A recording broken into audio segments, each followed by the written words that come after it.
Sa number 2, Lacson Street kag Circumferential Road kabahin sa mga dalan nga temporaryo nga pasiradaan sa MassKara Festival 2024 sa Bacolod City.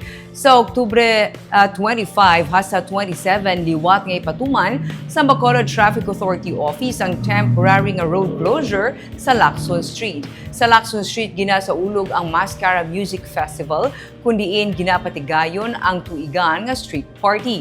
Ginpahayag ni Bitaw Deputy Jose Antonio Robelio, temporaryo man ipatuman ang road closure halin sa intersection sa Circumferential Road kag Burgos Street hasta sa Bacolod City Government Center para sa natalana nga MassKara Electroica Diva sa October 26.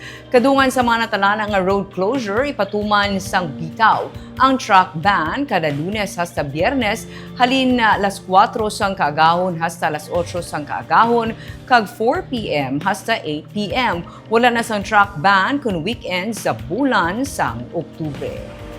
Kadamo problema nga ga-generate kung may sira na mo ng dalan.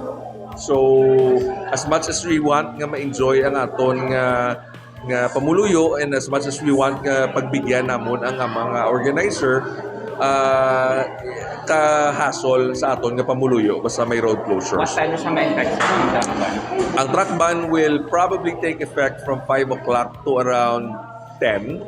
Only because nga ang electric MassKara naton, being nga may mga lights na sila, hindi man na sila mag-perform kung sanag pa. So, earliest will be 5:30 ang ila start. So, butang mo na lang 6, we will close Burgos Street